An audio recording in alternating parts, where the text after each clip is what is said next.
Ninakaw nila ang aking kinabukasan. Habang nakalugmok ako sa malamig na sahig ng mansyon, dinig na dinig ko ang halakhak ni Clarice at ang malupit na utos ni Zeferion. Basura lang daw ako, bayaran na lang para umalis. Ngunit nagkakamali sila ng kinalaban. Hindi ako mamamatay sa awa sa sarili. Babangon ako mula sa putik upang bawiin ang dangal na tinapakan nila. Handa ba silang harapin ang galit ng isang inang walang isusuko? Palayasin mo na ang babaeng yan, Zeferion. Huwag mong hahayaang gamitin niya ang anak ng isang hamak na driver para perahan ang pamilya Valsera. Isa siyang linta na naghahanap ng mabibiktima. Ang mga salitang iyon ay tumagos sa makapal na pinto ng opisina, kasing talim ng punyal na direktang itinarak sa dibdib ni Serebina. Nakatayo siya sa labas, ang kanyang magaspang at kalyadong mga kamay ay mahigpit na nakahawak sa isang maliit at puting sapatos ng sanggol. Buong gabi siyang nagpuyat para kaitin iyon. Bawat sinulid ay hinabi niya ng may pag-asa at pagmamahal. Hinaplos ng kanyang hinlalaki ang malambot na material, habang ang kabilang kamay ay automatikong napunta sa kanyang sinapupunan na nagsisimula ng umbok. Naroon siya para sabihin ang katotohanan, upang ibalita sa lalaking inakala niyang may pusong malambot sa likod ng masungit nitong anyo na magkakaroon na sila ng anak. Ngunit ang bawat kataga ni Clarice mula sa loob ay unti-unting pumapatay sa natitirang liwanag sa kanyang mga mata. Nanigas ang buong katawan ni Serebina. Ang malamig na hangin mula sa aircon ng pasilyo ay tila naging yelo na bumalot sa kanyang balat. Parang may pumipilipit sa kanyang lalamunan, pinipigilan siyang huminga. Ang pamilyar at marangyang pasilyo ng mansyon ay biglang naging isang madilim at nakakasakal na piitan. Hindi niya namalayan ang panginginig ng kanyang mga tuhod, habang ang sapatos ng sanggol na hawak niya ay halos madurog sa higpit ng kanyang hawak. Ang sakit ay walang ingay, walang luha na pumatak, tanging isang malalim na pagguho ng kanyang buong pagkatao mula sa loob. Ang mga pangarap niya para sa munti niyang pamilya ay gumuho bago pa man naitayo. Bumukas ang pinto at tumambad sa kanya ang figura ni Zeferion. Wala na ang lalaking naging mahina at nagmakaawa ng init noong gabing bumabagyo.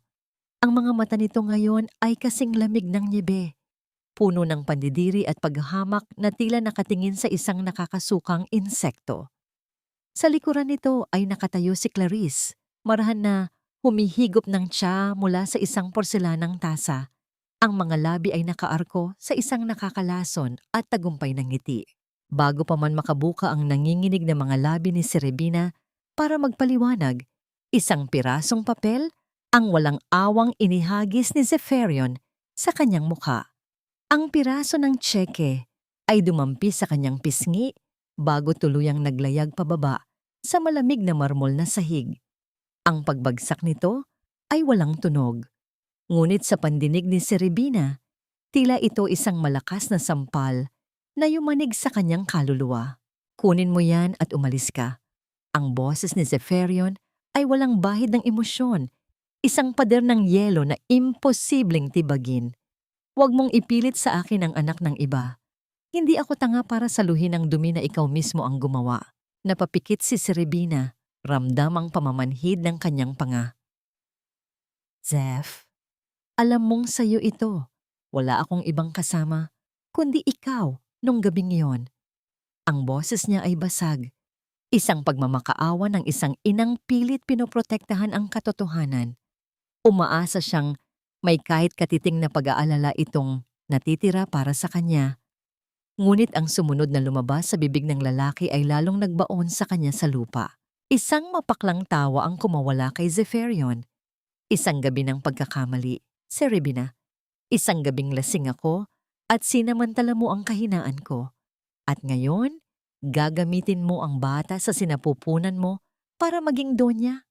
Magkano pa ba ang kailangan mo para sa tatay mong may sakit sa probinsya? Doblehin ko ang nasa tseke. Lumayas ka lang sa paningin ko. Ang salitang probinsya at tatay ay parang asido na ibinuhos sa nagdurugo niyang puso. Ang hiya ay parang itim na ulap na lumamon sa kanya.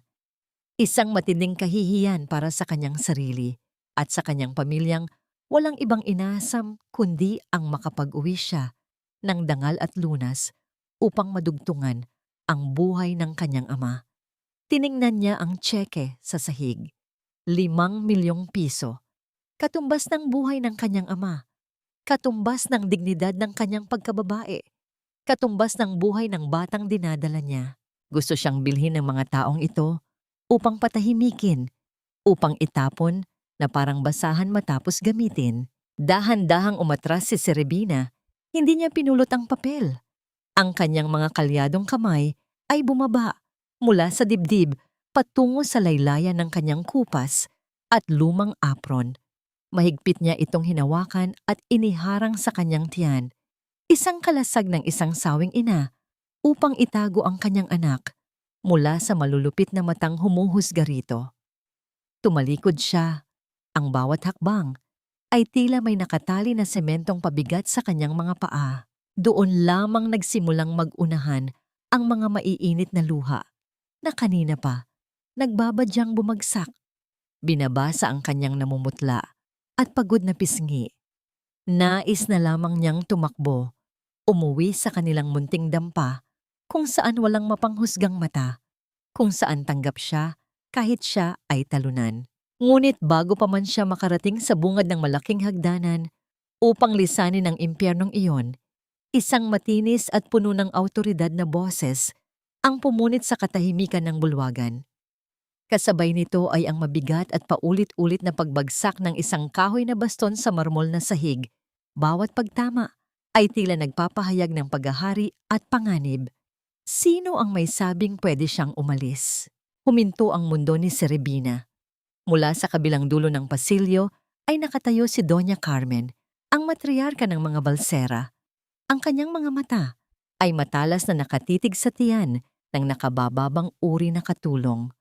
Wala sa mukha ng matanda ang awa, bagkus ay isang kalkuladong plano ng kasamaan. Paano aahon ng isang ibong bali ang pakpak kung ang mismong langit ay nagpasyang dumagan sa kanya upang siya ay tuluyang madurog? Ang paulit-ulit na paghampas ng baston ni Doña Carmen sa sahig ay tila naguhukay ng sariling libingan ni Serebina. Lumapit ang matanda. Ang mga mata nito ay nagliliyab sa isang malupit at kalkuladong kasamaan. Walang ano-ano'y pinitik nito ang kanyang mga daliri. At 2 malalaking gwardiya ang biglang sumunggab sa magkabilang braso ng dalaga.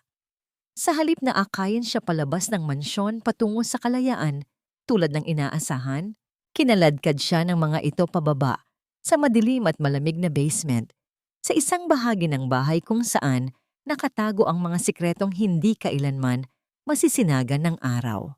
Ikinulong siya sa isang maliit at maalikabok na silid na may iisang bintanang nilagyan ng makapal na rehas na bakal.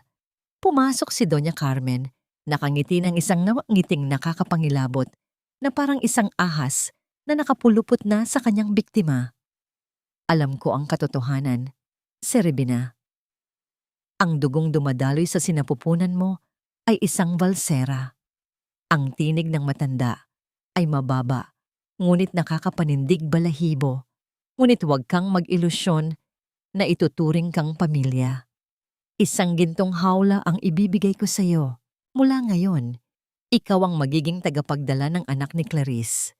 Dahil walang silbi ang asawa ng apo ko at hindi magawang magbuntis, ikaw ang sasalo sa kanyang kakulangan. Sumubok kang lumaban, sumigaw o tumakas, at ipinapangako ko sa iyo na ang makinang nagpapatibok sa puso ng iyong ama sa probinsya ay ipapatanggal ko bukas na bukas din. Utang na loob mo sa akin ang buhay niya. Ngayon, oras na para magbayad ka gamit ang bata sa sinapupunan mo. Pagkatapos mong manganak, aalis ka at iiwan mo ang bata sa amin. O uuwi ka sa probinsya na isang kabaong na lang ang sasalubong sa'yo. Umalis ang matanda at ang mabigat na pintong bakal ay sumara nang may kasamang malakas na lagitik ng mga kandado. Naiwan si Serebina Sa gitna ng dilim, nakasalampak sa malamig na semento, pakiramdam niya ay pinagkaitan siya ng pagkatao. Ibinaba sa antas ng isang hayop na pinapataba lamang upang kunin ang anak. Unti-unti siyang binalot ng matinding kawalan ng pag-asa. Wala siyang kalaban-laban. Ang utang na loob na dati ay nagbigay ng buhay sa kanyang ama, ngayon ay naging makapal na tanikala na sumasakal sa kanyang kalayaan. Pagsapit ng kalaliman ng gabi, dahan-dahang bumukas ang maliit na siwang ng pinto. Pumasok si Manang Rosa, ang matandang kusinera na palaging nag-aalaga sa kanya, na may bitbit na isang mangkok ng mainit na sabaw at isang pirasong tinapay.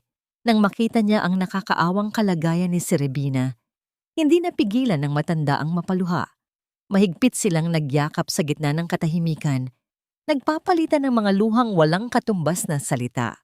Walang kapangyarihan si Manang Rosa laban sa mga balsera, kaya ang tanging magagawa lamang niya ay magbigay ng kaunting init sa malamig na impyernong kinalalagyan ng dalaga.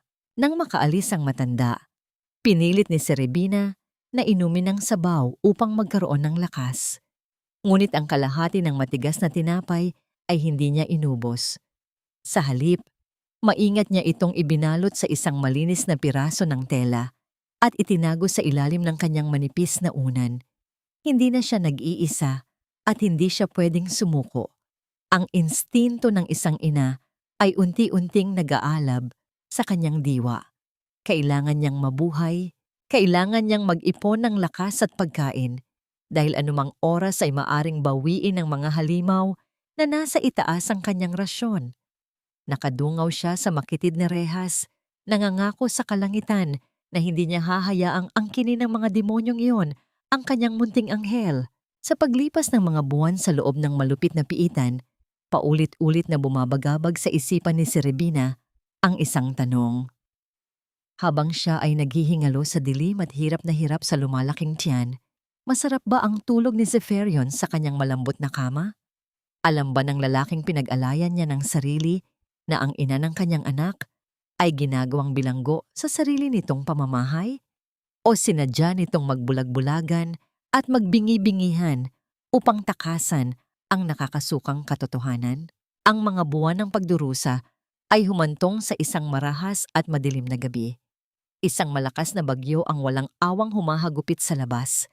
Ang hangin ay parang nagagalit na espiritu na pilit binabayo ang matitibay na pader ng mansyon. Nasa 8 buwan pa lamang ng pagbubuntis si Serebina ng isang matalim at nakakapasong sakit ang biglang pumunit sa kanyang puson. Napatili siya at napakapit sa pader nang maramdaman ang mainit na likido na biglang umagos pababa sa kanyang mga binti. Pumutok na ang kanyang panubigan. Kasabay ng walang humpay na buhos ng ulan ay ang unti-unting pagbaha ng malamig na tubig sa sahig ng basement dahil sa baradong daanan ng tubig. Gumapang siya patungo sa pintuang bakal, ginagamit ang huling lakas upang hampasin ito ng kanyang nanginginig at duguan ng mga kamay. Sumigaw siya ng sumigaw. Nagmamakaawa ng tulong para sa kanyang anak na pilit nang lumalabas sa mundong ito. Ngunit walang sino man ang sumasagot. Ang tanging rumeeko sa buong madilim na silid ay ang mabangis na dagundong ng kulog na pilit nilulunod ang kanyang mga sigaw ng pagdurusa. Sa gitna ng rumaragasang bagyo na bumabayo sa mansyon ng mga balsera, isang maliit na kislap ng liwanag ang bumasag sa pusikit na kadiliman ng basement. Ang pamilyar na kalansing ng mga susing bakal ay naghudyat ng pagbukas ng mabigat na pinto. Pumasok si Manang Rosa na may dalang flashlight at mga malinis na tuwalya. Ang mukha ay bakas ang labis na takot at pag-aalala. Mabilis siyang lumuhod sa malamig at bahabahang semento upang alalayan si Serebina na nooy namimilipit na sa matinding sakit ng panganganak. Ang bawat pag-ire ni Serebina ay isang pakikipagbuno kay kamatayan. Bawat pagsabunot niya sa sariling buhok at bawat pag-igting ng kanyang mga ugat ay sinasabayan ng matinding puot ng kalikasan sa labas. Hanggang sa wakas, isang maliit na sanggol na lalaki ang iniluwal sa gitna ng dumi at lamig. Ang unang pag-uha ng bata sa mundo ay tuluyang nilunod ng mabangis na paghampas ng ulan sa mga rehas na bintana. Tila sinasadya ng langit na itago ang kanyang pagdating mula sa mga halimaw na nasa itaas. Binalot ni Manang Rosa ang nanginginig na sanggol gamit ang manipis na tuwalya at idinikit ito sa dibdib ng kanyang ina. Ngunit hindi pa man nasisilayan ni Serebina nang maayos ang mukha ng kanyang anak. Biglang namatay ang mga ilaw sa buong mansyon. Ang pagkawala ng kuryente dahil sa bagyo ay agad na nagdulot ng kalampag at mga sumisigaw na utos mula sa itaas. Ang mga nagliliwanag na sinag ng mga flashlight na hawak ng mga gwardiya ay nagsimulang sumilip sa mga siwang ng pasilyo pababa sa basement. Wala na silang oras. Mabilis na isinuot ni Manang Rosa ang isang punit at lumang kapote sa panginginig na katawan ni Serebina. Pagkatapos ay kinuha ng matanda mula sa kanyang bulsa ang isang maliit na supot ng tela na naglalaman ng lahat ng kanyang ipon sa buong buhay niya sa paglilingkod at mahigpit itong isiniksik sa palad ng dalaga. Tumakbo ka na, anak. Nanginginig, ngunit buo ang loob na utos ng matanda. Iligtas mo ang apo ko. Umalis ka na bago pa nila kayo maabutan at wag na wag kang lilingon pabalik. Tumakbo si Serebina papalabas ng likod na lagusan, nakayapak at suot lamang ang manipis na damit na nabasa na ng kanyang sariling dugo at ulan. Bawat pagtapak niya sa maputik at mabatong daanan ay nag-iiwan ng mahapding sugat, ngunit hindi niya alintana ang sakit sa katawan. Ang buong lakas at atensyon niya ay nakatuon sa pagyakap at pagprotekta sa munting anghel na nakasiksik sa kanyang dibdib. Hindi pa man siya nakakalayo, ang mabangis na tahol ng mga asong bantay ay nagbadya na natuklasan na ang kanilang pagtakas. Ang mga sinag ng ilaw ay mabilis na tumutok sa direksyon ng tarangkahan. Mula sa kanyang likuran, nakita ni Serebina kung paano isinara at hinarangan ni Manang Rosa ang malaking pinto ng gate mula sa loob, ginagamit ang sariling katawan bilang kalasag upang pigilan ang mga humahabol. Ang mga matutulis na boses ng mga gwardya at ang mabigat na pagtama ng mga bagay sa katawan ng matanda ay umabot sa pandinig ni Serebina. Dinudurog ang kanyang puso sa bawat sigaw ni Manang Rosa, ngunit pinili niyang sundin ang huling habilin nito at nagpatuloy sa pagtakbo ng walang paglingon. Nakarating siya sa madilim na kalsada sa labas ng eksklusibong subdibisyon. Isang malaking truck ng mga gulay na naiwanang umaandar ang makina ang nakaparada sa gilid. Marahil ay chinecheck ng driver ang gulong sa unahan. Gamit ang huling patak ng kanyang lakas, gumapang si Serebina paakyat sa likuran ng truck at nagtago sa likod ng mga kahon ng kargamento. Nang magsimulang umandar ang sasakyan, papalayo sa impyernong iyon, yumuko si Serebina upang silipin ang anak. Isang patak ng kanyang mainit na luha ang humalo sa malamig na ulan. Dahan-dahang pumatak at dumampi sa maliliit na labi ng sanggol. Tila naramdaman ng bata ang labis na kalungkutan, pagod, at wagas na pag-ibig ng kanyang ina. Bigla itong tumigil sa pag-ungol at payapang pumikit upang matulog. Tuloy-tuloy ang biyahe hanggang sa huminto ang truck sa isang madilim at hindi kilalang kanto sa kabilang bayan. Bumaba si Serebina. Ang kanyang katawan ay tuluyan ng bumigay dahil sa labis na pagkawala ng dugo at pagod. Sumubsob siya sa malamig na semento sa gilid ng kalsada. Ang kanyang mga braso ay nanatiling nakayakap sa sanggol, hindi bumibitaw. Bago pa man siya tuluyang kainin ng dilim, sa gitna ng nakakabinging katahimikan matapos humupa ng bagyo, ang mabagal at maingat na mga hakbang ng isang sapatos ay unti-unting lumalapit sa kanyang pwesto. Ang malamig at maputik na kalsada mula sa nakaraan ay tuluyan ng napalitan ng mainit at mabangong halimuyak ng bagong lutong pandesal. Nakangiting pinunasan ni Serebina ang pawis sa kanyang noo, habang maingat na inilalabas ang isang malaking tray ng tinapay mula sa pugon. Hindi na siya ang mahinang katulong na nakayuko at walang kalaban-laban. Sa loob ng 5 taon ng luha, pawis, at walang pagod na pagtatrabaho, bumangon siya mula sa abo at nakilala bilang Chef Bina, ang may-ari ng isang munting panaderya na paborito ng kanilang komunidad. Isang mainit na yakap ang biglang pumulupot sa kanyang mga binti. Kasunod ang isang matamis na halakhak. Tumingala ang isang 5 taong gulang na batang lalaki na may malalaki at matatalinong mata. Ang kanyang pinakamamahal na anak na si Zio. Binuhat niya ang bata at mahigpit na niyakap.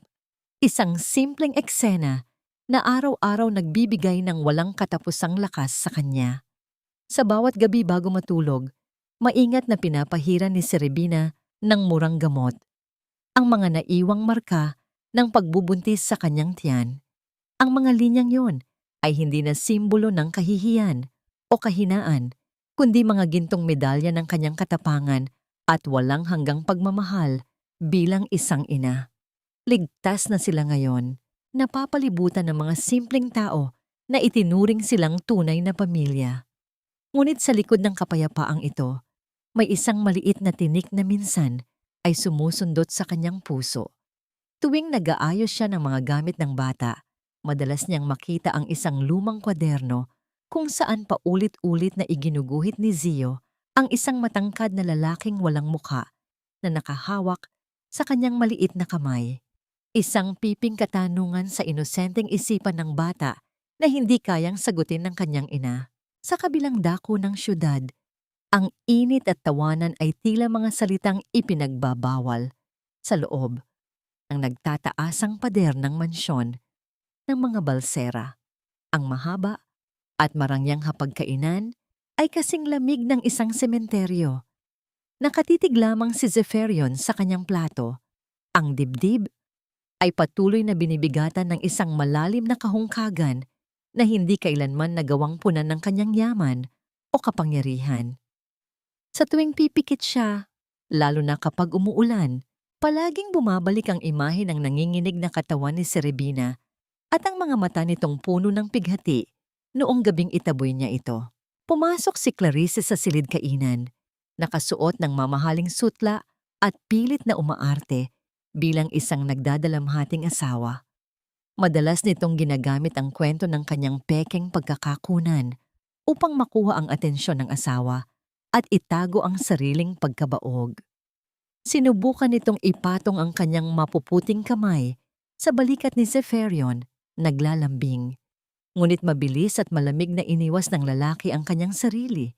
Hindi man lang tinapunan ng tingin ang babae. Hindi niya matagalan ang presensya nito. Ang pagsasama nilang dalawa ay hindi isang tahanan, kundi isang madilim na bilangguan kung saan araw-araw niyang nilulunok ang hindi maipaliwanag na pangungulila. Kinabukasan, isang malaking kaganapan para sa kawanggawa ang pinaghahandaan ng kumpanya ni Zeferion. Dahil sa isang hindi inaasahang aberya, sa kanilang pangunahing tagapagtustos ng pagkain, mabilis na naghahanap ang kanyang kalihim ng pamalit na kayang tumanggap ng malaking order sa huling minuto. Inilapag ng kalihim ang kontrata sa ibabaw ng mesa ni Zeferion para sa kanyang formal na pag-aproba. Ang pangalan at address ng napiling tindahan ay malinaw na nakatatak sa puting papel.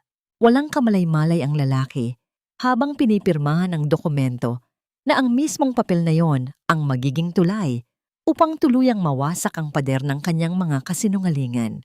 Sa isang maliit na kalye na malayo sa nagtataasang gusali, ang masayang pag-ingay ng isang maliit na kampanilya na nakasabit sa pintuang salamin ay umalingaw-ngaw, naghuhudyat ng pagpasok ng isang hindi inaasahang tadhana sa loob ng panaderya.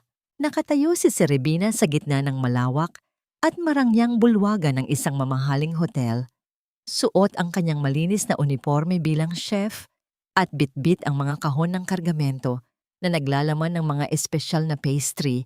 Hindi na siya ang dating nakayuko at natatakot na katulong. Diretso ang kanyang tayo. May kumpiyansa sa bawat hakbang at ang kanyang mukha ay kababakasan ng dignidad ng isang matagumpay na negosyante. Ang kanyang buong pagkatao ay nagbago na, malayo sa imahe ng sawing babaeng basta na lamang tinapakan noon. Sa kabilang dako, sa itaas ng munting entablado, Nakatayo si Zeferion.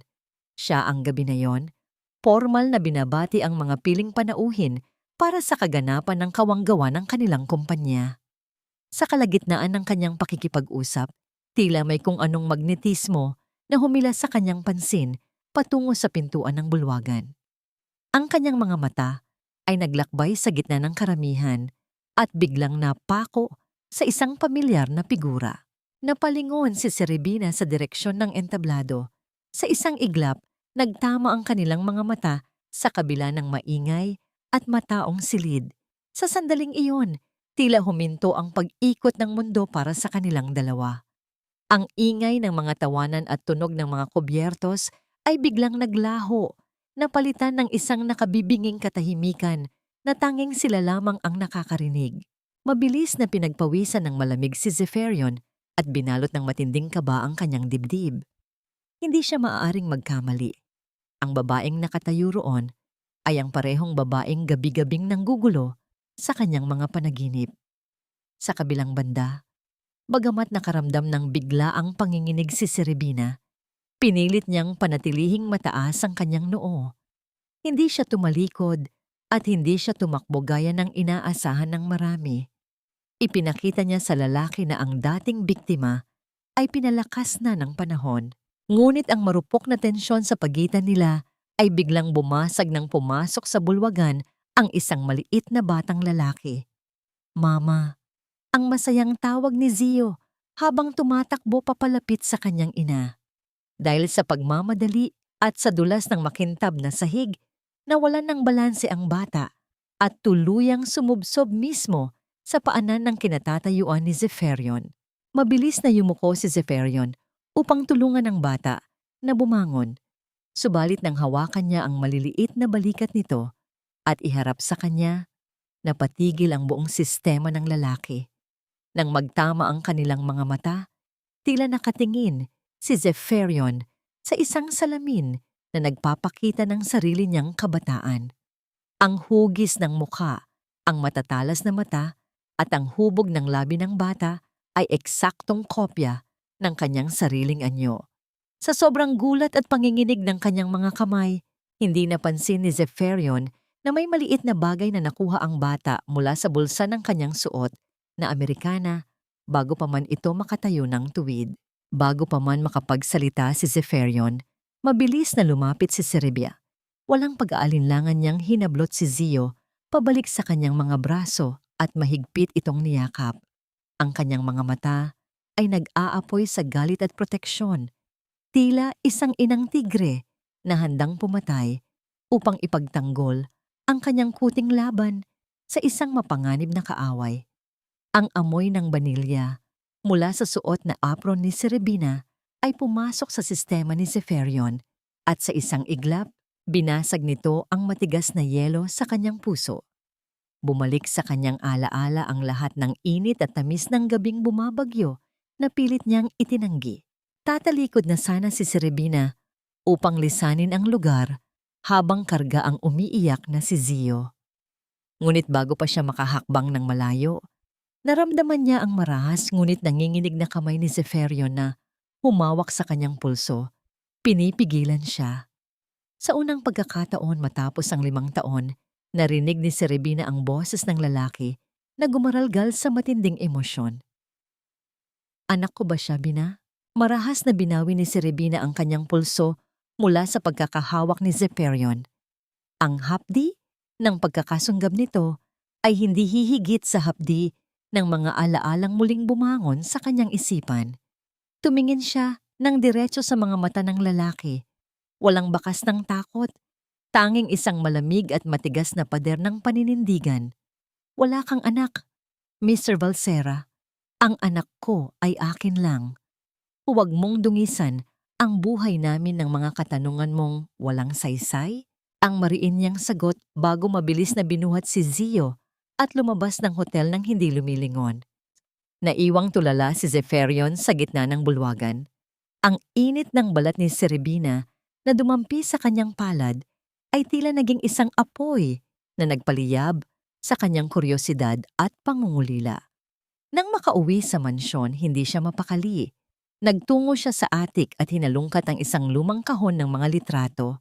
Doon, nakita niya ang sarili niyang larawan noong siya ay 5 taong gulang pa lamang. Ang bawat kurba ng ngiti, ang ayos ng buhok, at ang titig ng mga mata ay eksaktong-eksaktong replika ng batang nakita niya sa hotel. Ang katotohanan ay tila isang dambuhalang alon na pilit sumasagi sa kanyang malay, ngunit pilit din niyang pinipigilan dahil sa takot na baka nagkamali siya noon.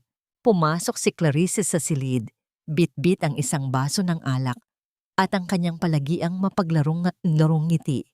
Nakita niya ang mga litratong hawak ni Zeferion at agad na binalot ng kaba ang kanyang dibdib, bagaman pilit niya itong itinago. Zef, honey, bakit mo pa tinitingnan ang mga yan? Kalimutan mo na ang babaeng yon. Alam naman nating lahat na isa lang siyang oportunista. Baka kung kaninong anak lang ang batang dala niya para muling makalapit sa yaman natin. Ang mapait na bulong ni Clarice habang hinahaplos ang balikat ng asawa. Ngunit sa pagkakataong ito, napansin ni Zeferion ang bahagyang panginginig ng mga daliri ni Clarice at ang pagkailag ng mga mata nito. May kung anong hindi tugma sa kanyang mga sinasabi. Kinabukasan, sa halip na pumasok sa opisina, minaneho ni Zeferion ang kanyang sasakyan patungo sa maliit na panaderya ni Serebina. Hindi siya lumabas. Nanatili lamang siya sa loob ng sasakyan, nakaparada sa kabilang panig ng kalsada. Mula sa likod ng madidilim na salamin ng kotse, pinanood niya ang buhay na binuo ni Serebina nang wala siya. Nakita niya kung paano marahang pinupunasan ni Serebina ang pawis sa noo ni Zio matapos itong maglaro at kung paano tumatawa ang mag-ina habang nag-aayos ng mga tinapay. Isang matinding kirot ang gumuhit sa puso ni Zeferion. Ito ang pamilyang dapat ay sa kanya, ngunit itinapon niya dahil sa isang malupit na akala. Hindi na nakapagpigil si Zeferion. Kinuha niya ang kanyang telepono at tinawagan ang kanyang pinakatiwalaang tauhan. Paolo, kailangan ko ang lahat ng impormasyon tungkol sa pagbubuntis ni Serebina 5 taon na ang nakalilipas. Hanapin mo ang doktor na tumingin sa kanya at ang mga record ng hospital na pinuntahan ni Clarice noong sinabi niyang nakunan siya. Ngayon din, ang kanyang boses ay puno ng determinasyon, isang hudyat na hindi siya titigil hanggang hindi nababaklas ang bawat hibla ng kasinungalingang bumabalot sa kanyang buhay. Lumipas ang mga oras na tila mga taon sa bagal. Ang bawat pag-ikot ng kamay ng orasan ay tila isang martilyo na pumupukpok sa kanyang sentido. Gabi na nang muling tumunog ang kanyang telepono. Ang boses ni Paolo sa kabilang linya ay mababa at seryoso. Nagpapahiwatig ng isang malaking revelasyon. Sir, nahanap na namin ang doktor na humawak sa kaso ni Serebina noon sa probinsya. Ayon sa kanya, may isang babaeng nagngangalang Clarice ang nagbayad sa kanya ng malaking halaga upang palabasin na ang bata ay hindi sa inyo. At sir, may nakuha rin kaming ebidensya na ang hospital record ni Ma'am Clarice tungkol sa kanyang pagbubuntis ay peke. Hindi siya kailanman nagbuntis. Napabitaw si Zeferion sa kanyang telepono. Ang tanging narinig sa loob ng tahimik niyang opisina ay ang mabilis at mabigat niyang paghinga. Tanda ng isang mundong tuluyan nang gumuho sa kanyang paanan. Nang malaman ni Clarice na nagbalik na si Serebina at nalaman na rin ni Zeferion ang kanyang presensya, binalot siya ng matinding takot na nauwi sa kamandag. Agad siyang nagtungo sa madilim na silid ni Doña Carmen upang humingi ng tulong. Ang matandang matriarka, na kasing tigas ng bato ang puso, ay hindi nag-atubili. Para sa kanya, ang isang katulong na tulad ni Serebina ay isang maduming mantsa sa puting tela ng pamilya Valsera na dapat burahin sa lalong madaling panahon. Huwag kang mag-alala, Clarice. Kung ayaw niyang umalis sa mabuting usapan, dadaanin natin siya sa paraang hinding-hindi niya malilimutan. Ang malamig na banta ng matanda habang mahigpit na nakahawak sa kanyang baston. Kinabukasan, ang payapang umaga sa panaderya ni Serebina ay biglang nabulabog. Isang grupo ng mga hindi kilalang lalaki ang dumating at nagsimulang gumawa ng eksena sa harap ng mga mamimili. Nagkalat ang balita sa buong barangay na ang mga tinapay ni Chef Bina ay may halong lason at naging sanhi ng pagkakasakit ng isang bata. Ang ingay ng mga nagagalit na tao at ang malakas na pagbagsak ng mga kagamitan sa labas ng tindahan ay pumuno sa hangin. Nagsimulang maghagis ng mga bulok na itlog at basura ang mga bayarang tao ni Clarice sa harap ng panaderya. Dinudumihan ang malinis na pangarap na itinayo ni Serebina sa loob ng 5 taon. Sa gitna ng kaguluhan, niyakap ni Serebina ng mahigpit si Zio sa loob ng kusina. Ramdam niya ang panginginig ng maliit na katawan ng anak, kaya naman ginamit niya ang sariling likod bilang kalasag laban sa mga batong tumatama sa kanilang bintana. Ang tunog ng nababasag na salamin ay tila bawat hiwa sa kanyang puso. Ngunit hindi siya sumuko. Pinahid niya ang kanyang luha at humarap sa pintuan nang marinig ang tunog ng marangyang sasakyan na huminto sa labas. Bumaba si Clarice mula sa sasakyan, nakasuot ng mamahaling salamin at may nakakalokong nangiti sa mga labi. Pumasok siya sa loob ng magulong tindahan, maingat na iniiwasan ang mga kalat sa sahig. Look at you, Bina. Masyado ka kasing ambisyosa. Sinabi ko naman sa'yo, hindi ka nababagay dito sa Maynila. Ang mapanguyam na boses ni Clarice. Kinuha niya mula sa kanyang mamahaling bag ang isang makapal na bundle ng pera at walang pakundangan itong inilapag sa ibabaw ng counter na puno ng harina. Kunin mo ito. Sapat na yan para bumalik ka sa probinsya at magtayo ng maliit na dampa. Huwag mong sirain ang pamilya ko dahil hinding-hindi ka mananalo sa amin. Tumingin si Serebina sa pera. Pagkatapos ay kay Clarice. Isang matapang na tawa ang kumawala sa kanyang mga labi. Isang tawang puno ng pait at paniningil. Kinuha niya ang bundle ng pera at buong lakas na inihagis ito pabalik sa mukha ni Clarice. Ang mga libo-libong papel ay nagliparan sa hangin. Tila mga dahon na walang saysay. Hindi na bibili ng maruming pera mo ang dangal ko, Clarice, at mas lalong hindi mo mabibili ang katotohanan. 5 taon akong nanahimik, pero ngayon, hindi na ako papayag na tapakan niyo kaming mag-ina. Sa sobrang galit sumigaw si Clarice at inutusan ng kanyang mga kasamang lalaki na saktan si Serebina. Turuan niyo ng leksyon ang basurang iyan. Ang isa sa mga lalaki ay mabilis na lumapit at itinaas ang kanyang kamay upang sampalin ang dalaga. Napapikit si Serebina, inihahanda ang sarili sa sakit habang pilit pa ring itinatago si Zio sa likuran niya. Ngunit ang inaasahang sampal ay hindi dumating. Sa halip, ang malakas na kalabog ng pintuan ang narinig. Kasunod ang isang pamilyar at baritonong boses na puno ng puot. Subukan ninyong hawakan siya. At tinitiyak ko sa inyong sakulungan ang tuloy ninyong lahat. Nakatayo sa pintuan si Zeferion. Ang kanyang mga kamao ay nakakuyom at ang kanyang mga mata ay nag-aapoy sa galit na hindi pa kailanman nakita ni Clarice. Mabilis siyang humakbang papasok at humarang sa harap ni Serebina. Tila isang matibay na kuta na handang sumagupa sa kahit na anong bagyo para sa babaeng minsang winasak ng kanyang sariling kahinaan. Anong uri kayong mga tao? Ang boses ni Zeferion ay hindi na lamang galit. Ito ay puno ng pagkamuhing nanginginig. Isang tunog na tila galing sa ilalim ng lupa habang nakatitig siya sa kanyang asawa at lola sa loob ng marangyang sala ng mansyon.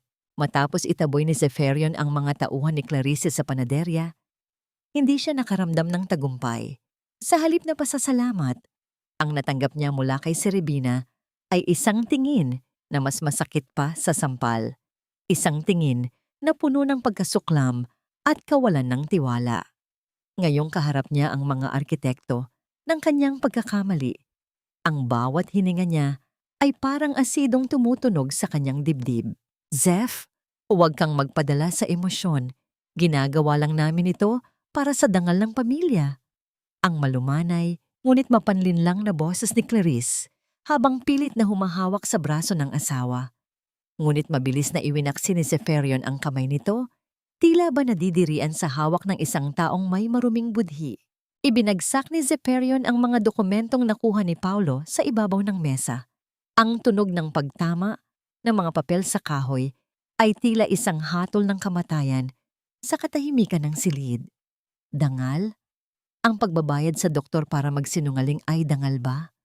Ang paggawa ng peking record ng pagbubuntis para itali ako sa'yo ay para ba sa pamilya? Sigaw niya habang ang kanyang mga mata ay nanunuot sa takot na anyo ni Clarice. Hindi natinag si Doña Carmen. Marahan itong itinukod ang kanyang baston at tumayo nang may bakas pa rin ng pagmamataas. Oo, Zeferion. Dahil ang isang balsera ay hindi dapat magkaroon ng mantsa mula sa isang hamak na katulong. Ginamit lang namin ang babaeng iyon bilang tagapagdala para sa tagapagmana mo. Kung hindi lang siya tumakas sa basement, sana ay may anak na kayo ni Clarice ngayon at tahimik ang lahat. Sa pagbanggit ng salitang basement, tila huminto ang tibok ng puso ni Zeferion.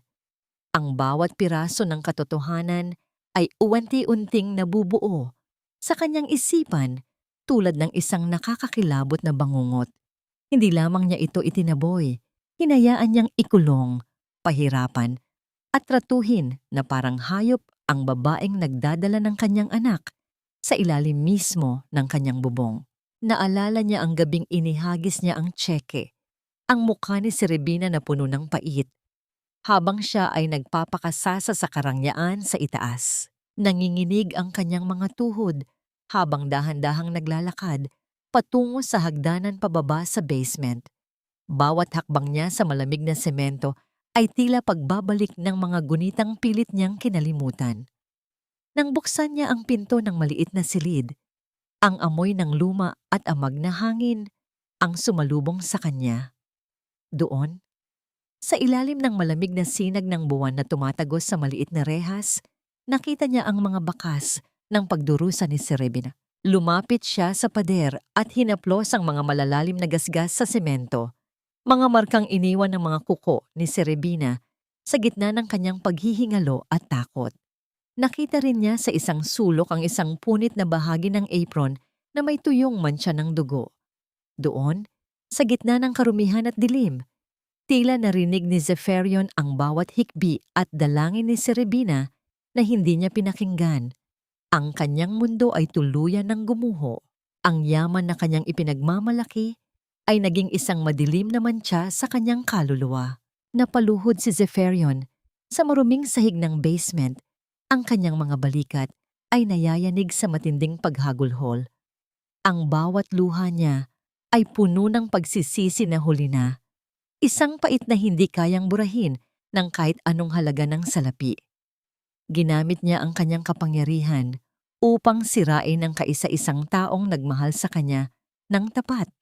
At ngayon ay wala siyang ibang naramdaman kundi ang nakakabinging puot sa kanyang sarili.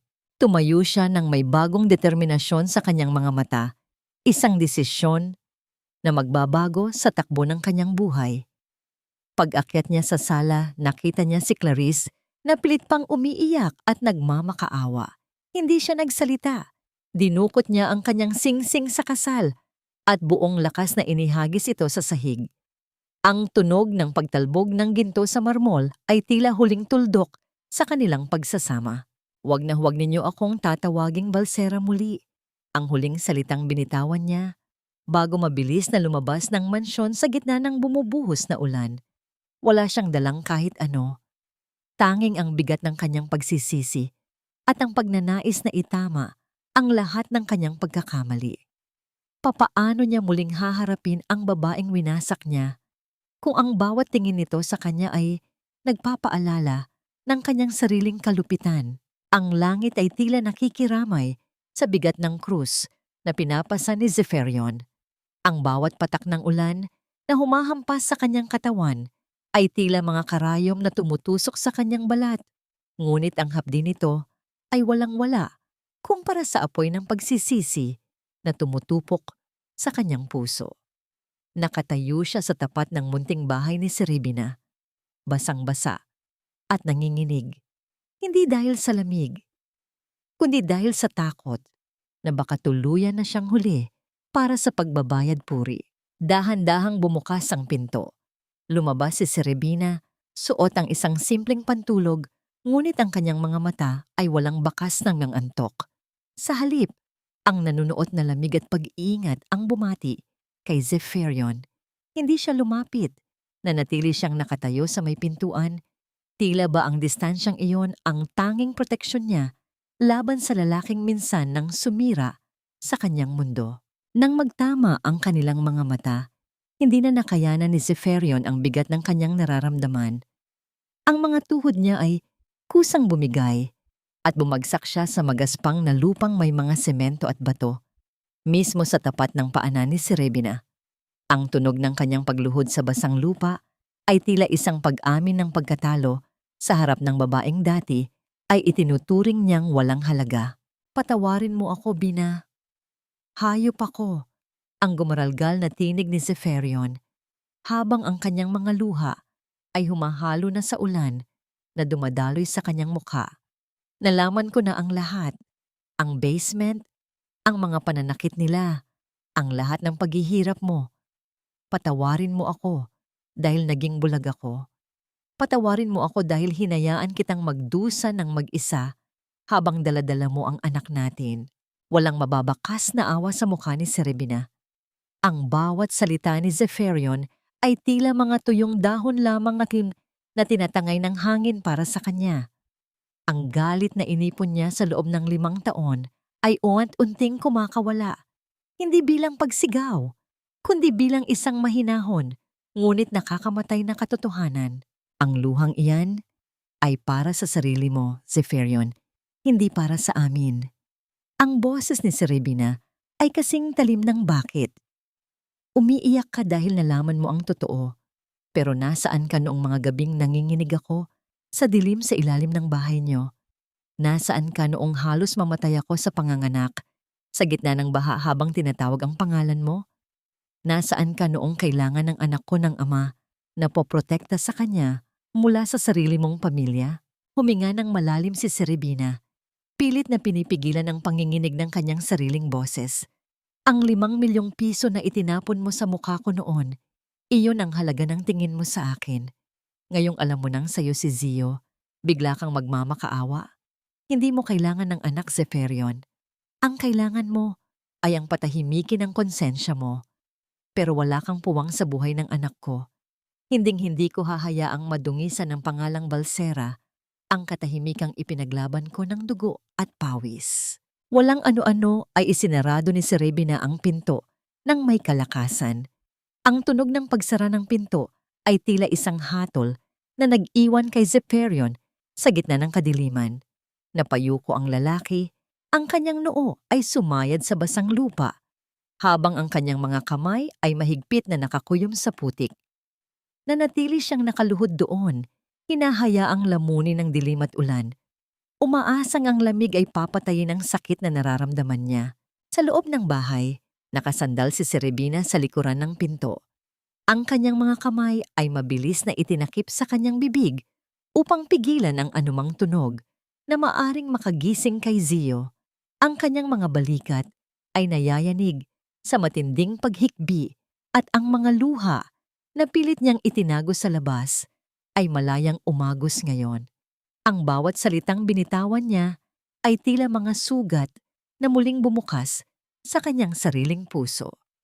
Nagpapaalala na kahit gaano pa kalakas ang kanyang paninindigan, ang nakaraan ay nananatiling isang malalim at mahapding peklat. Sa di kalayuan, sa ilalim ng malaking puno ng mangga na malapit sa bakod, isang misteryosong anino ng isang tao ang nakatitig sa nakaluhod na si Zeferion. Ang figurang ito ay nanatiling tahimik, pinapanood ang bawat galaw at bawat hikbi ng lalaki. Tila ba may hinihintay na tamang pagkakataon upang kumilos. Nang magsimula ng sumilip ang unang liwanag ng umaga, unti-unting humupa ang ulan, ngunit ang katahimikan ay tila mas nakakabingi. Pagbukas ni Serebina ng pinto upang mag-ayos ng mga paninda, halos malaglag ang kanyang puso nang makita ang nakahandusay na katawan ni Zeferion sa ilalim ng kanilang maliit na silong. Ang lalaki ay tuluyan nang nawalan ng malay dahil sa tindi ng lagnat at pagod. Ngunit sa gitna ng kanyang kawalan ng malay, ang kanyang kanang kamay ay mahigpit na may hawak na isang maliit na pulseras na tila gawa sa mga pulang sinulid. Isang simpleng bagay na pinaghirapan niyang gawin sa gitna ng kanyang pag-iisa. Sa kabila ng matinding galit na namamayani sa kanyang puso, hindi nagawang tiisin ni Serebina ang nakakaawang kalagayan ni Zeferion. Tinawag niya ang ilang kapitbahay upang tulungang buhatin ang lalaki at ihiblay sa kanilang lumang sopa. Ang katawan ni Zeferion ay parang baga sa init at ang kanyang paghinga ay mabigat at puno ng hirap. Habang pinupunasan ni Serebina ng maligamgam na tubig ang noo ng lalaki, napansin niya ang pamumutla ng mga labi nito. Sa gitna ng kanyang kawalan ng malay, may binubulong si Zeferion na pangalan, ang pangalan ni Serebina, na paulit-ulit na humihingi ng tawad sa bawat pagdaing. Hindi ito ang makapangyarihang tagapagmana ng mga balsera. Ito ay isang lalaking durog ang pagkatao. Naghahanap ng santuwaryo sa bisig ng babaeng kanyang winasak. Ngunit ang panandaliang katahimikan ay biglang bumasag nang ang tunog ng mabibilis na sasakyan ay huminto sa labas ng kanilang bakod.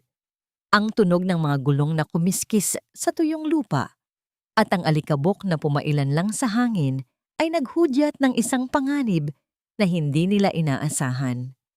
3 itim na sasakyan ang nakaparada at mula rito ay bumaba ang mga lalaking nakabarong.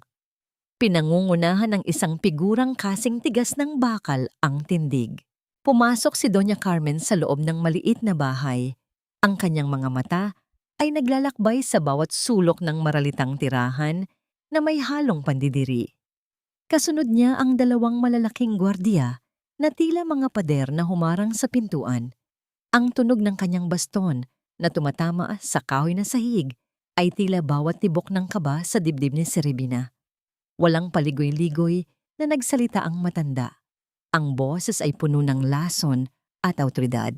Ibigay mo ang bata, Serebina. Isang balsera ang dugong dumadaloy sa kanya at hindi ko hahayaang lumaki siya sa ganitong uri ng kapaligiran. Narito ako para kunin ang dapat ay sa amin. At sa pagkakataong ito, wala nang manang rosa na magliligtas sa iyo. Mabilis na tumakbo si Serebina patungo sa silid kung saan natutulog si Zio. Hinarangan niya ang pintuan. Ang kanyang mga kamay ay nakadipa habang ang kanyang mga mata ay nag-aapoy sa matinding proteksyon. Sa ibabaw ng aking bangkay bago mo mahawakan ang anak ko. Sigaw niya. Ang boses ay nanginginig sa galit at takot. Hindi niyo siya kinuha noong kailangan niya ng pamilya. At hinding-hindi niyo siya makukuha ngayon. Nagbigay ng senyas si Doña Carmen sa kanyang mga tauhan. Walang pasintabing lumapit ang mga gwardiya at pilit na tinatabi si Serebina mula sa pintuan. Sa gitna ng giitang iyon, naitulak ng malakas ang dalaga at tumama ang kanyang balikat sa gilid ng kabinet. Ang sakit ay nagpadilim sa kanyang paningin, ngunit bago pa man muling makahakbang ang mga lalaki, isang kamay ang humawak sa braso ng isa sa mga gwardiya. Si Zeferion, bagaman hirap na hirap tumayo at nanginginig ang buong katawan dahil sa lagnat, ay nagawang bumangon mula sa sopa. Ang kanyang mga mata na kanina ay nakapikit ay gising na ngayon. Puno ng isang mabangis na proteksyon na tila isang hayop na handang pumatay para sa kanyang pamilya. Kung gusto mong kunin ang anak ko, kailangan mo muna akong patayin. Ang kanyang boses, bagaman mahina dahil sa sakit, ay may awtoridad na nagpahinto sa lahat. Tumindig siya sa harap ni Serebina, ginagamit ang sariling katawan bilang kalasag, habang ang kanyang nanginginig na kamao ay nakakuyom ng mahigpit. Isang mapait na tawa ang kumawala kay Doña Carmen. Akala mo ba ay may magagawa ka, Zeferion? Wala ka na ng pera, wala ka ng kapangyarihan. Tinalikuran mo ang iyong pamilya para sa basurang ito? Tandaan nyo, gagamitin ko ang lahat ng koneksyon ko sa batas upang patunayan na hindi kayo karapat-dapat na magpalaki ng isang balsera. Isang utos ko lang at bukas na bukas din ay may warrant na ako para makuha ang batang yan. At ikaw, Serebina, titiyakin ko na hindi mo na muling masisilayan ang liwanag ng araw sa labas ng rehas. Umalis ang matanda kasama ang kanyang mga tauhan. Iniwan ang isang banta na tila isang madilim na ulap na lumamon sa buong bahay. Ngunit sa gitna ng tensyon, isang nakakahabag na tunog ang narinig mula sa loob ng silid. Ang mabilis at kinakapos na paghinga ni Zio, kasabay ng tunog ng paghuni mula sa kanyang lalamunan, ay nagpatahimik sa lahat. Dahil sa matinding takot sa kaguluhang nangyari, inatake ng malalang asthma ang bata. Ang kanyang maliit na muka ay nagsisimula ng maging kulay ube habang pilit na humihingi ng hangin. Napatakbo si Serebina sa loob. Ang kanyang puso ay halos tumigil sa pagtibok nang makita ang kalagayan ng anak. Sa labas, naiwang nakatayo si Zeferion. Ang kanyang mga kamay ay nakadantay sa pader habang pinapanood ang mag-ina sa gitna ng krisis. Ang bawat hirap sa paghinga ng kanyang anak ay tila isang kuko na kumakalmot sa kanyang konsensya, nagpapaalala sa kanya na ang digmaan sa kanyang pamilya ay nagsisimula pa lamang at ang buhay ng kanyang anak ang nakataya sa bawat sandali. Ang bawat tunog ng kinakapos na hininga ni Zio ay tila isang mabalasik na kampana na naghuhudyat ng panganib sa loob ng maliit na silid. Walang pag-aalinlangan na binuhat ni Zeferion ang bata, kahit pa siya mismo ay nanginginig sa lagnat. Sa unang pagkakataon, ang marangyang kotse na dati ay simbolo ng kanyang kapangyarihan ay naging isang mabilis na kuta patungo sa pinakamalapit na ospital. Habang mabilis na pinapatakbo ni Zeferion ang sasakyan, mahigpit na nakayakap si Serebina sa anak sa likurang upuan. Ang kanyang mga dalangin ay walang patid sa gitna ng nakakabinging kaba. Pagdating sa ospital, ang kagyat na pangangailangan ng gamot at espesyal na atensyon ay sumalubong sa kanila. Ngunit sa paglabas ni Zeferion upang ayusin ang bayad, isang malamig na realidad ang tumampal sa kanya. Ang bawat credit card na kanyang ilabas ay tinatanggihan ng makina.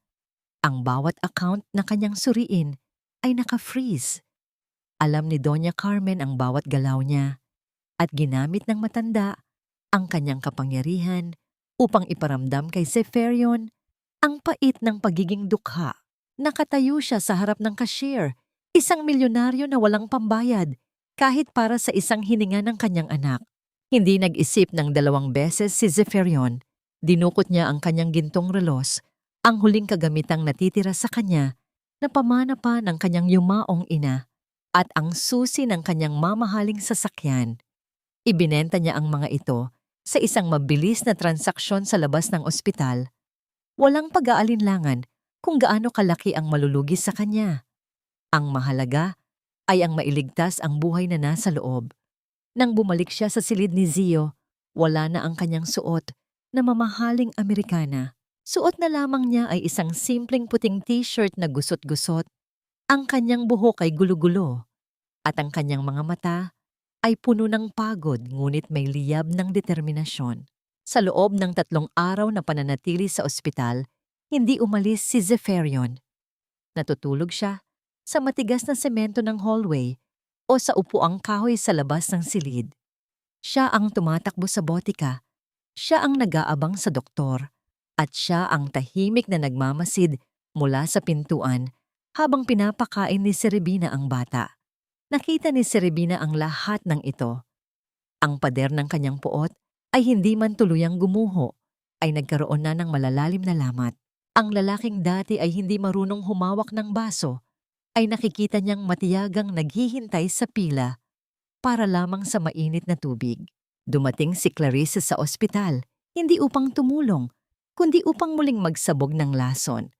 Nakasuot siya ng sapatos na may matutulis na takong na tila bawat hakbang ay nais durugin ang pagkatao ni Serebina. "Look at you, Zef. Mukha ka ng basurero. Is it worth it? Balikan mo na ang mansyon at hayaan mo na ang batang iyan sa kung anong tadhana ang nararapat sa kanya." Ang mapanguyam na boses ni Clarice. Ngunit bago pa man niya matapos ang kanyang sasabihin, hinarap siya ni Zeferion ng may matigas na paninindigan. Ihanda mo na ang mga abogado mo, Clarice. Dahil ang susunod na papel na pipirmahan ko ay ang ating annulment at titiyakin ko na bawat sentimo ng panloloko mo ay malalaman ng buong mundo. Sa kabila ng tagumpay na mapalaya si Clarice, hindi pa natatapos ang kanilang kalbaryo. Habang mahimbing na natutulog si Zio at bahagyang nakapahinga, si Serebina, isang lalaking nakauniforme ng korte, ang lumapit sa kanila. Inabot nito ang isang puting sobre na may opisyal na selyo ng pamahalaan. Nang buksan ni Serebina ang sobre, halos mawalan siya ng malay sa nabasa. Isang petition for injunction and immediate custody ang isinampa ni Doña Carmen. Hindi lamang ang bata ang nais kunin ng matanda, kundi may kasama ring utos na nagbabawal kay Serebina na lumapit sa loob ng 5 kilometro sa sarili niyang anak dahil sa paratang na wala siyang kakayahang pinansyal at mental na magpalaki ng isang balsera. Ang batas na inakala nilang magtatanggol sa kanila ay tila naging isang matalim na espada na hawak ng isang malupit na matriarka. Nanginig ang mga kamay ni Serebina habang binabasa ang mga katagang nakasulat sa puting papel. Ang bawat salita ay tila isang hatol na naglalayong nakawin sa kanya ang tanging dahilan ng kanyang paghinga, si Zio. Ang kanyang mundo ay muling umikot at ang takot na pang-aabuso ng nakaraan ay tila bumabalik upang lamunin siya. Sa gitna ng kanyang panghihina, naramdaman niya ang isang mainit at matatag na kamay na pumatong sa kanyang balikat. Huwag kang matakot, Bina. Ipaglalaban natin ito. Ako ang haharap sa kanila. Ang tinig ni Zeferion ay mahinahon ngunit puno ng isang bagong uri ng lakas. Hindi lamang siya tatayo bilang isang ama. Siya ang magiging kalasag at espada ni Serebina sa loob ng korte. Dahil sa kanyang pinagmulan, alam niya ang bawat sulok ng batas na pilit ginagamit ng kanyang lola upang mang-api. Lumipas ang mga gabi na puno ng pagod at puyat. Sa loob ng maliit na silid na pansamantala nilang tinutuluyan malapit sa ospital, ang dalawa ay magkatabing nag-aaral ng mga dokumento. Ang liwanag mula sa isang munting lampara, ang tanging saksi sa kanilang paglalapit. Sa gitna ng katahimikan, unti-unting natitibag ang matatayog na pader na itinayo ni Serebina sa loob ng 5 taon.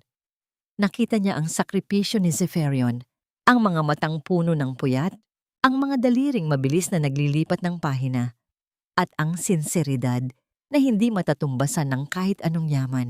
Isang gabi, dahil sa sobrang pagod, hindi na malaya ni Serebina na unti-unti nang bumabagsak ang kanyang mga talukap. Napasandal ang kanyang ulo sa balikat ni Zeferion. Sa halip na lumayo, dahan-dahang itinigil ng lalaki ang kanyang ginagawa. Maingat niyang inayos ang buhok na humaharang sa mukha ni Serebina.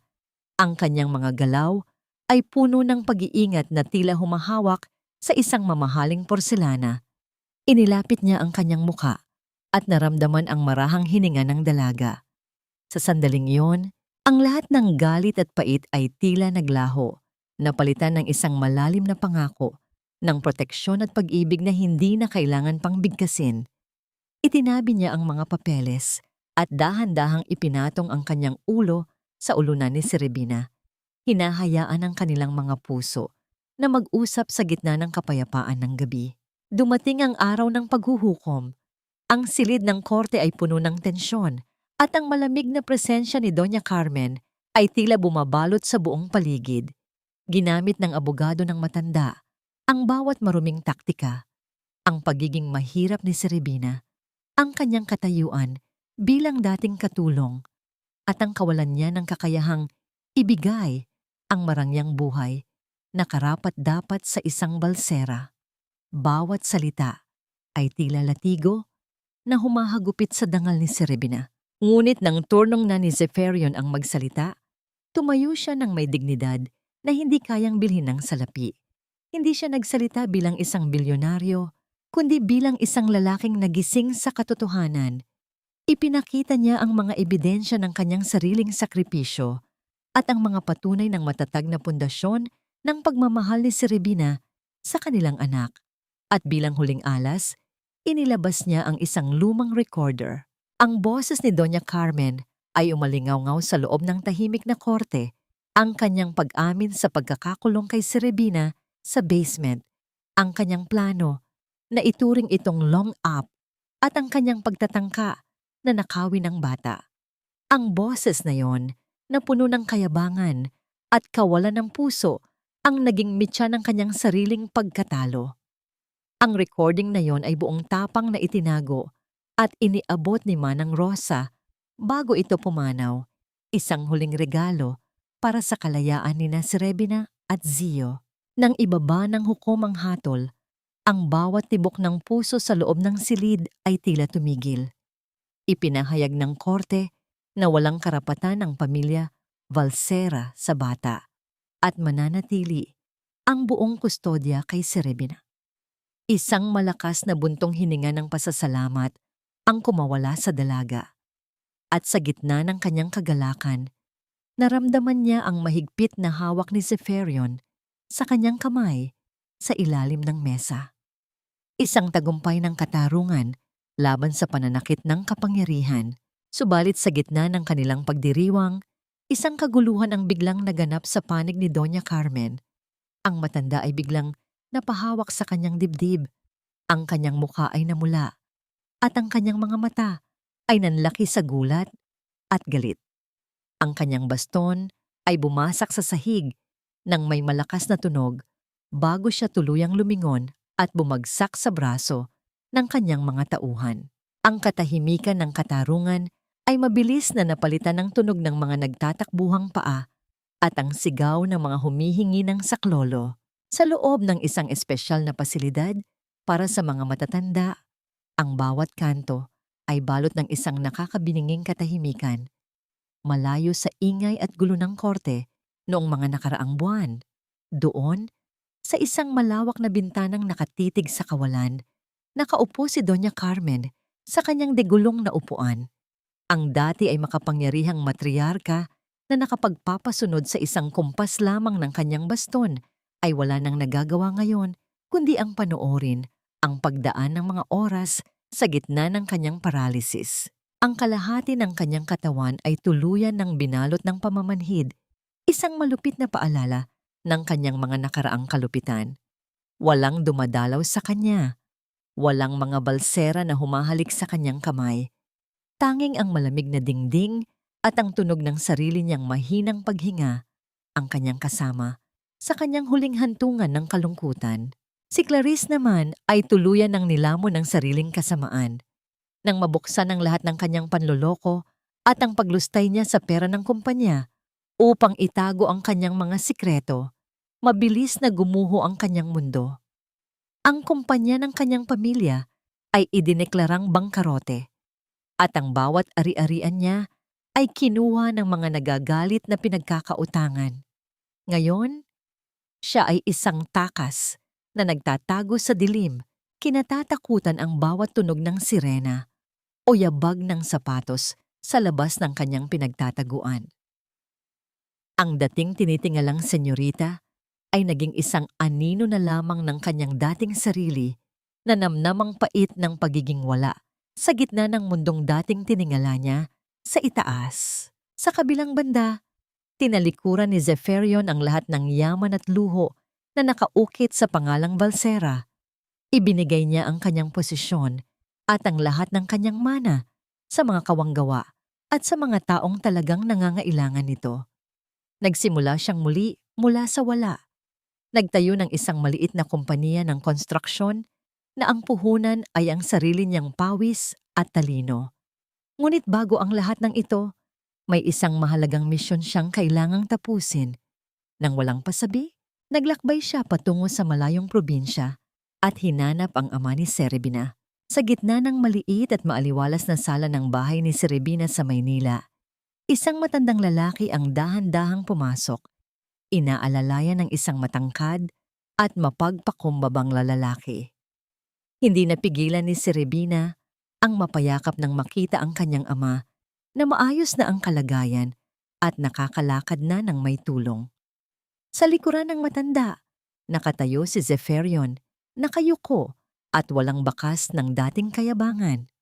Lumapit ang lalaki at buong pagpapakumbabang lumuhod sa harap ng ama ni Serebina, hinahayaan ang kanyang noo na sumayad sa magaspang na kamay ng matanda upang humingi ng tawad sa lahat ng pasakit na idinulot niya sa kanilang pamilya. Ang tanawing iyon ang huling susi na nagpabukas sa saradong pinto ng puso ni Serebina. Nang makita niya kung paano inilaan ni Zepherion ang kanyang oras, pera at pagod upang maibigay ang pinakamahusay na lunas para sa kanyang ama at ang katapatan sa bawat galaw nito, naramdaman ni Serebina ang unti-unting pagtunaw ng yelong bumabalot sa kanyang damdamin. Ang galit na inakala niyang magtatagal habang buhay ay napalitan ng isang malalim na kapayapaan. Napagtanto niya na ang katarungan ay hindi lamang tungkol sa pagpaparusa sa mga may sala, kundi tungkol din sa paghilom ng mga sugat na dulot ng nakaraan. Nang dumaan ang gabi at nakatulog na ang kanyang ama at si Zio, lumabas si Serebina sa kanilang maliit na balkonahe. Doon, nakita niya si Zepherion na nakatingin sa mga bituin, tila may malalim na iniisip. Lumapit ang dalaga at sa unang pagkakataon, hindi siya umiwas. Sa halip, hinayaan niyang maramdaman ang presensya ng lalaking naging bahagi ng kanyang pinakamadilim na gabi at ngayon ay kasama niya sa pagsalubong sa bukang liwayway. Ang katahimikan sa pagitan nila ay hindi na nakakasakal. Ito ay puno ng mga pangako ng isang bagong simula na hindi na kailangan pang idaan sa marahas na salita. Sa gitna ng katahimikan ng gabi, kinuha ni Zepherion ang isang maliit na kahon mula sa kanyang bulsa. Ang tunog ng pagbukas ng maliit na takip ng pelus ay tila isang marahang himig ng pag-asa. Iniharap niya ang isang simpleng singsing na pilak kay Serebina, hindi bilang isang pag-angkin, kundi bilang isang simbolo ng kanyang pagsisisi at ng kanyang nais na maging kabahagi sa bawat bukas na darating. Sa ilalim ng malawak na kalangitan na puno ng mga bituin, ang bawat kislap ng liwanag ay tila mga saksi sa isang lalaking nahanap na ang kanyang tunay na tahanan. Hindi lumuhod si Zepherion nang may pagmamayabang o gamit ang marangyang salita. Ang kanyang mga mata ay nakatitig kay Serebina nang may katapatang tanging ang mga taong dumaan sa apoy ng pagsisisi ang makakapagpakita. Hindi niya ipinangako ang langit at lupa o ang yaman na tinalikuran niya. Sa halip, ang kanyang boses ay mahinahon, bit-bit ang isang pangakong mas matimbang pa sa ginto. Bina, hindi ko mabubura ang mga peklat ng nakaraan, pero ibibigay ko ang bawat hininga ko para protektahan ang bukas niyo ni Zio, hindi bilang isang balsera, kundi bilang isang lalaking nagmamahal sa inyo, higit sa sarili niyang buhay. Hindi napigilan ni Serebina ang pag-agos ng kanyang mga luha. Sa unang pagkakataon, matapos ang 5 taon ng pakikipaglaban sa mundo ng mag-isa, naramdaman niya ang isang uri ng pagod na sa wakas ay may mapaghihingahan na. Ang mga daliri ni Zepherion ay maingat na humaplos sa kanyang pisngi. Pinapahid ang bawat patak ng luha na tila ba bawat isa ay isang mahalagang hiyas. Nang marahan niyang isuot ang simpleng pilak na singsing sa daliri ni Serebina, naramdaman ng dalaga ang isang mainit na agos ng kapayapaan na tuluyang tumunaw sa natitirang yelo sa kanyang puso. Ang kanilang pagyayakapan sa gitna ng balkonahe ay hindi lamang isang pagtanggap. Ito ay isang deklarasyon ng pagkapanalo laban sa lahat ng pait na sumubok na wasakin sila. Ang sumunod na mga linggo ay naging abala sa paghahanda para sa isang kasalan na malayo sa marangyang seremonya ng mga elitista. Pinili nilang idaos ang kanilang pag-iisang dibdib sa maliit na simbahan sa probinsya, ang lugar kung saan nagsimula ang lahat ng pangarap ni Serebina. Ang amoy ng sariwang sampagita ay bumalot sa buong pasilyo at ang tunog ng lumang kampanilya ng simbahan ay naghuhudyat ng isang bagong yugto. Naroon si Manang Rosa, na maayos na ang kalusugan at nakasuot ng kanyang pinakamagandang barot saya, umiiyak sa tuwa habang pinagmamasdan ang kanyang itinuring na mga anak. Ang ama ni Serebina ay nakatayo ng matuwid. Ang kanyang mukha ay puno ng dangal habang iniaabot ang kamay ng kanyang anak sa lalaking napatunayan ng karapat-dapat. Nang magsimulang bigkasin ni Zeferion ang kanyang panata, ang bawat salita ay tila isang himig na nagpapagaling sa bawat sugat. Ipinangako niya ang katapatan, ang pag-aaruga at ang pananatili sa tabi ni Serebina sa bawat unos na darating. Ang kanilang pagpapalitan ng mga singsing ay sinabayan ng isang munting sorpresa nang tumakbo si Zio papalapit sa kanila. Bit-bit ang isang singsing na gawa sa hinabing damo na siya mismo ang gumawa. Isang tawanan na may kasamang luha ang pumuno sa simbahan nang isuot din ng bata ang munting singsing sa daliri ng kanyang mga magulang. Isang simbolo na sila ay isang buong pamilya na hindi na muling mababaklas. Pagsapit ng gabi ng kanilang pag-iisang dibdib, sa loob ng isang maliit na silid na punong-puno ng init at katahimikan, ang mundo sa labas ay tila tuluyan ng naglaho. Wala ng mga gwardya, wala ng mga matang mapanghusga, at wala ng takot. Marahang inilapat ni Zeferion ang kanyang mga labi sa noo ni Serebina, isang halik na puno ng paggalang at wagas na pag-ibig. Ang bawat haplos niya sa buhok ng asawa ay tila nagsasabing ligtas na ito, na hinding-hindi na muling makakaramdam ng lamig at dilim. Ang kanilang mga kamay ay mahigpit na nagdaop habang nakatingin sa isa't isa, nanamnam ang bawat sandali ng katahimikang ipinaglaban nila ng kay tagal. Dahan-dahang dinala ni Zeferion iyon ang asawa patungo sa kanilang higaan. Ang kanyang mga galaw ay puno ng ingat na tila isang marupok na kayamanan ang kanyang hawak.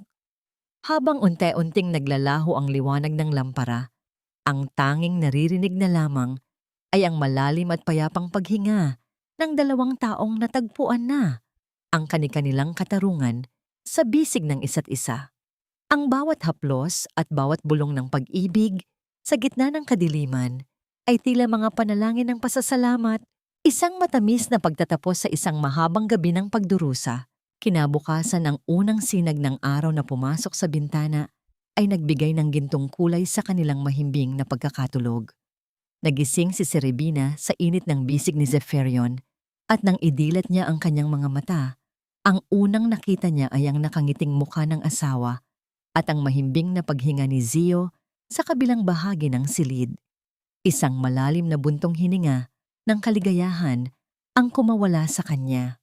Sa wakas, ang bawat luha ay nahanap na ang kanyang lunas at ang bawat dalangin ay nahanap na ang kanyang sagot sa gitna ng isang pamilyang binuo ng tunay na pag-ibig. Ang bawat umaga sa munting tahanan ni Serebina at Zeferion ay hindi na muling nagdadala ng takot o bigat sa dibdib. Sa halip na malamig na marmol ng mansyon, ang bawat hakbang nila ay lumalapat sa mainit na sahig na gawa sa kahoy, kung saan ang halimuyak ng bagong lutong tinapay ay humahalo sa amoy ng kape at halakhak ng isang bata. Makikitang abala si Zeferion sa kusina. Suot ang isang simpleng t-shirt habang tinutulungan ng kanyang asawa sa pag-aayos ng mga paninda. Hindi na siya ang lalaking nakadepende sa yaman ng iba. Siya na ngayon ay isang haligi ng tahanan na marunong magbanat ng buto at may busilak na puso para sa kanyang mag-ina. Si Zio ay lumalaking masigla at puno ng kuryosidad, malayo sa batang laging kinakapos ng hininga dahil sa takot. Habang naglalaro ang bata sa munting hardin, madalas na hinahaplos ni Serebina ang kanyang tiyan na muli nang nagdadala ng panibagong buhay. Isang munting kapatid para kay Zio, isang bagong simbolo ng kanilang pag-asa. Ang peklat sa kanyang puso ay naroon pa rin, ngunit hindi na ito nagdudulot ng hapdi. Ito ay nagsisilbi na lamang na paalala ng kanyang katapangan at ng himalang nangyari sa gitna ng unos. Bago tuluyang matapos ang araw, nagpa siyang bumisita si Serebina sa isang tahimik na nursing home sa labas ng syudad. Doon, sa isang sulok ng hardin, nakaupo ang isang matandang babae na nakatitig sa kawalan. Hindi na kumikislap ang mga mata ni Doña Carmen sa galit. Tanging ang pagod at pagsisisi ang mababakas sa kanyang mukha. Lumapit si Serebina at nag-iwan ng isang supot ng mainit na tinapay sa lamesa sa tabi ng matanda. Walang salitang binitawan, walang sumbat, at walang pag-iyak. Sa kanyang pag-alis, naramdaman ni Serebina ang tunay na kalayaan. Ang pagpapatawad ay hindi nangangahulugang kinalimutan niya ang lahat, kundi ang pagpili na huwag nang hayaang diktahan ng nakaraan ang kanyang kasalukuyan. Nakahanap na siya ng kapayapaan, hindi sa paghihiganti, kundi sa pagbuo ng isang buhay na malayo sa laso ng puot. Ang kwento ni na Serebina at Zeferion ay isang paalala na ang tunay na dangal ay hindi nasusukat sa kapal ng pitaka o sa taas ng katayuan sa lipunan. Ang dangal ng isang tao ay matatagpuan sa kanyang kakayahang bumangon mula sa putik ng may taas noong paninindigan. Ang pag-ibig, kung ito ay tunay, ay marunong maghintay, marunong magsakripisyo, at higit sa lahat, marunong humingi ng tawad. Sa bawat paglubog ng araw, alam ni na Serebina at Zeferion na anuman ang dalhin ng bukas, sapat na ang init ng kanilang mga kamay na magkahawak upang harapin ang kahit anong hamon. Ito ang aral na nais iwan ng kanilang paglalakbay. Ang bawat sugat ay may lunas, at ang bawat dilim ay may katapat na liwanag. Basta't huwag kang susuko sa pagmamahal at sa pagtitiwala sa iyong sariling lakas. Ang kanilang munting paraiso ay patunay na sa kabila ng lahat ng sakit, ang buhay ay nananatiling maganda para sa mga pusong marunong magpahalaga sa tunay na mahahalaga.